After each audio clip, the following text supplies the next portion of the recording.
బడిలోనికి అడుగు వేయాల్సిన బాల్యం బురదలో ఆడుకుంటుంటే, పెన్ను పట్టుకోవలసిన చిట్టి చేతులు పనులతో సతమతమవుతుంటే అది మహాదారుణం, అమానుషం, మానవాళి సిగ్గుతో తలదించుకోవలసిన అంశం.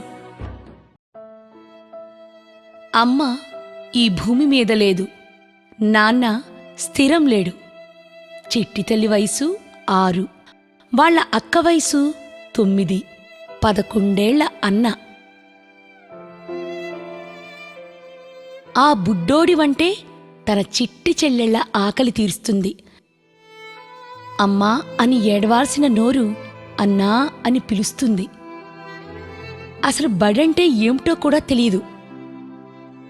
ఆకలేస్తే ఏడవడం, దొరికితే తినడం, ఆడుకోవడం అత్యంత హృదయ విదారకమైన పరిస్థితి. రక్షణ అన్నది మచ్చుకకు కూడా కానరాని భయంకరమైన స్థితి. ఆ చిన్నారుల కష్టాన్ని చూసి కదిలిపోయింది మహిళా బాలరక్షక్ టీం. చాక్లెట్లు, షాంపూలు, పేస్ట్లు, సబ్బులు, బట్టలు ఇలా పిల్లలకు ఇష్టమైనవి, అవసరమైనవి ఇస్తూ వారికి దగ్గరయింది. చదువుకోవాలి అన్న కోరికను వాళ్లలో నాటింది. బంగారు బాలలను బడికి సిద్ధం చేసింది, హాస్టల్కు పంపడానికి రెడీ అయింది. Tirupati urban SP Jayalakshmi madam గారు అంతర్జాతీయ మహిళా దినోత్సవం సందర్భంగా 8 మహిళా రక్షక మొబైల్స్ను ఏర్పాటు చేయడం జరిగింది. ఒక్కొక్క మహిళా రక్షకులో 6 మంది ఉమెన్ కాంపోనెంట్ ఉంటారు. వీళ్ళందరూ కూడా కాలనీసు, అపార్ట్మెంట్సు, విలేజెస్లో తిరుగుతూ మహిళలకు వాళ్ళ యొక్క హక్కుల మీద, వాళ్ళ మీద జరుగుతున్నటువంటి అఘాయిత్యాల మీద, వాళ్ళను ఎవరిని కన్సల్ట్ కావాలనే దాని మీద అన్నిటి మీద అవగాహన కల్పిస్తూ ఉంటారు. అదేవిధంగా చిన్నపిల్లలకు జరుగుతున్న అఘాయిత్యాల మీద కూడా పిల్లల్లో అవేర్నెస్ కల్పిస్తూ, తల్లిదండ్రుల్లోనూ వాళ్ళ బంధువుల్లోనూ కూడా అవేర్నెస్ కల్పిస్తూ ఉంటారు. వీళ్ళందరూ కూడా ఇక్కడ చూడండి, సెల్వశ్రీ 7 బిడ్డల తల్లి. అసలు విషయం ఏమిటి వాళ్ళ అన్న మాటల్లోనే తెలుసుకుందాం. మా చెల్లికి చెప్పిన వద్దనేసి, వాడు వద్దు, వాడు సాకలేడు అంటే వాడిని వడే కావాలనేది కట్టిపెట్టినాము. వాడేం చేస్తున్నాడో, వాడికి ఇష్టం ఉన్నప్పుడు మోజు తీర్చుకుంటున్నాడు, కడుపు పెడుతున్నాడు, వెళ్తా ఉన్నాడు. వాడు ఒకసారి ఆడుంటాడు, ఒకసారి ఆడుంటాడు, ఏడు జినాడు ఉంటాడు మేడం. వాడికి ఆడ ఇష్టం ఉంటే ఆడుంటాడు. వాడికి ఇష్టం వస్తే కలవని వస్తే భారీ మోజు, అప్పుడు వస్తాడు భారీ కాడికి, వచ్చి భారీ కాడికి మారుతూ ఉంటాడు. మా చెల్లి తప్పు మేడం, వాడు వచ్చినప్పుడు షేర్ చేసినది ఆ పిల్ల తప్పు. అది విన్నారు కదా, మనం తట్టుకోలేని ఇంకో నిజం ఉంది. ఆ చిట్టు తల్లిని చూస్తున్నారు కదా, పేర్లు శివరంజని, గౌరీ, వయసు 14, 13. ఈ పిల్లలు అమ్మకు చేదోడు అవడానికి చేసే పనేమిటో తెలుసా? ప్రమాదకర పరిస్థితులుండే వైన్ షాప్లో పనిచేయడం. నేను మా అక్క వచ్చి వైన్ షాప్లో పనిచేస్తున్నాము. మళ్ళీ మేడం వాళ్ళు వచ్చి చదువుకోనని చెప్తే మేము చదువుకోవాలనిపించింది, అందుకు చదువుకోవాలనిపిస్తుంది. మాకు చదువుకుంటే మంచి ఉద్యోగం అని చెప్పారు మేడం వాళ్ళు. మీ చేతిలోనే చదువు ఉంది, చదువుకుంటే మీకు ఎంత బాగుంటుంది చెప్పారు మేడం వాళ్ళు, అందుకే మేము పోతున్నాము. ఇప్పుడు ఈ బంగారాలకు వాళ్ళ మేడమ్స్ అంటే ప్రాణం. ఎంత ప్రాణమో మీరే చూడండి. హేమంత్, ఈ చిట్టి నాన్నకు స్కూల్ ఎలా ఉంటుందో తెలియదు, అమ్మా నాన్న ఎలా ఉంటారో కూడా తెలియదు. అవుటివాడైన తాతయ్య, అమ్మమ్మే ఆధారం అయ్యారు. ఆ బుడతడి చేయిని అందుకుంది మన బాలరక్షక్ టీం. స్కూలుకి వెళతాను అనే ఉత్సాహాన్ని ఆ కూనలో నింపింది.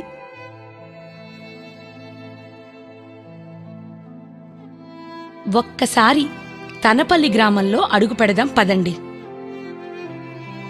నాగరాజు, సుబ్బరత్నమ్మ దంపతులకు అక్షరాల 6 సంతానం. ఇల్లు లేదు, స్థిరమైన జీవితం లేదు. బస్టాండ్లు, చెట్లే వీళ్లకు నీడనిచ్చేవి. ఇంక పిల్లల పరిస్థితి ఎలా ఉంటుందో ఇదిగో ఇక్కడ చూడండి. వీళ్లను గ్రామంలోని ఆడవాళ్లు కనుగొన్నారు. మహిళా బాలరక్షక్ టీంకు సమాచారం అందించారు, బిడ్డల పరిస్థితిని వివరించారు. మహిళా బాలరక్షక్ టీం చిన్నారులతో దగ్గరయ్యారు. ఇప్పుడు స్కూలుకి వెళ్ళడానికి ఈ పిల్లలంతా సిద్ధంగా ఉన్నారు.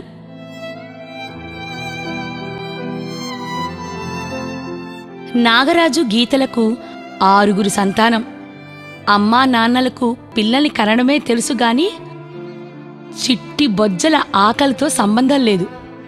మరి ఆకలేస్తే ఇదిగో ఇలా రోడ్డుబాట పడ్డారు ఈ చిరుమొగ్గలు. ఒకరోజు అలా మండు టెండలో నిర్మానుష్యమైన రోడ్డు మీద వెళుతున్న 4 బిడ్డలు మహిళా రక్షక వెహికల్కు ఎదురుపడ్డారు. చలించిపోయిన ప్రేమహస్తం వారిని నిమిరింది. విషయం తెలుసుకుని వారిని అక్కున చేర్చుకుంది. అన్నం కోసం చాచిన చేతుల్లో పుస్తకాలు పెట్టింది.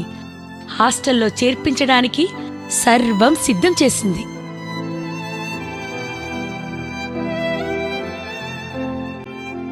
ఒక్కసారి చూడండి, చిట్టి తల్లులు, చిన్ని నాన్నలు తండ్రిని పోగొట్టుకుని తల్లి పనికి వెళ్ళిపోతే బడి మానేసిన బిడ్డ అక్కడ, తల్లిని పోగొట్టుకుని తండ్రి నిరాదరణకు గురవుతున్న చిన్నారులు ఇక్కడ. ఇలా 1 కాదు 2 కాదు, సుమారు 150 మంది పిల్లల జీవితాల్లో వెలుగులు నింపడానికి తిరుపతి అర్బన్ పోలీసు శాఖ వారి మహిళా బాలరక్షక్ టీం నడుం బిగించింది. ఆ క్రమంలోనే మహిళా రక్షక్ టీమ్స్ నుండి మహిళా బాలరక్షక్ టీమ్స్గా రూపాంతరం చెందింది. మంచి కోసం మనం, మంచివైపు మా పథం అనే తిరుపతి అర్బన్ ఎస్పీ శ్రీమతి జయలక్ష్మి ఐపీఎస్ ఆలోచనకు ప్రతిరూపమే మహిళా బాలరక్షక్ యూనిట్స్. తిరుపతి అనేది it is a famous pilgrim city. ఇక్కడ ఒక రోజుకి 1,00,000 మంది జనాలు ఫ్లోటింగ్ పాపులేషన్ ఉంటుంది. ఇక్కడ మిస్సింగ్ కేసెస్ అంటే చిల్డ్రన్ మిస్సింగ్ కేసెస్ చాలా రిపోర్ట్స్ అవుతూ ఉంటుంది. అది కాకుండా తిరుపతి నగరంలో రేణుగుంట, కాళహస్తి ఇలాంటి సబ్ డివిజన్ మండల్స్లో మనకి చాలా అఫెన్సెస్ అగెయిన్స్ట్ చిల్డ్రన్ రిపోర్ట్ అవుతూ ఉండేది. సో ఇది అరికట్టడానికి ఒక ప్రివెన్షన్ ఆస్పెక్ట్లో తిరుపతి అర్బన్ జిల్లాలో Mahila and Bala Rakshak teams form చేయడం జరిగింది. 8 టీమ్ ఎంటైర్ జిల్లా తిరిగి చిల్డ్రన్స్ని ఐడెంటిఫై చేసి వాళ్ళు ఏం చేశారంటే ఆ చిల్డ్రన్స్ బ్యాక్గ్రౌండ్ అన్నీ కూడా తీసుకొని ఇప్పుడు జూన్ 14th నుంచి వాళ్ళని వేరియస్ స్కూల్స్లో, government schools with hostel facility ఎందుకంటే ఆ ఫెసిలిటీస్ అన్నీ కలిగించి వాళ్ళని స్కూల్లో చేర్పించేస్తే ఇట్లాంటి అఫెన్సెస్ అనేది తగ్గుతుంది అనేది మేము నమ్ముతాము. నేను as an SP of this district నేను రిక్వెస్ట్ చేసేది ఏమంటే, ఎక్కడైనా పిల్లలు మిస్సింగ్ అయినా, పిల్లలకి ఏదైనా అఫెన్సెస్ అయినా, పిల్లల మీద ఏదైనా అఫెన్సెస్ అయినా మీరు చూసి ఎక్కడైనా child labour, children's are being used for labour అట్లాంటి ఇన్సిడెన్సెస్ మీ నేబర్హుడ్లో ఉంటే వెంటనే మీరు వాట్సాప్ నంబర్ 8500069777కి మీరు వాట్సాప్ చేయండి. మా మహిళా అండ్ బాల రక్షక్ టీమ్స్ వెంటనే అక్కడ వెళ్ళి పిల్లల్ని కాపాడతారు. చిన్నారులను పనిభారం నుండి తప్పించి బడిదారి పట్టించాలనే దృఢ నిశ్చయంతో ముందడుగు వేసింది. మేము చేసింది సముద్రంలో నీటిబొట్టంతా. కానీ ఏదో ఒకరోజు సముద్రాన్ని కూడా శుద్ధం చేసేంతగా మా అడుగులు నడుస్తాయి, మా సంకల్పం నడిపిస్తుంది అంటున్నారు తిరుపతి అర్బన్ జిల్లా పోలీసు శాఖ వారి మహిళా బాలరక్షక్ టీమ్స్.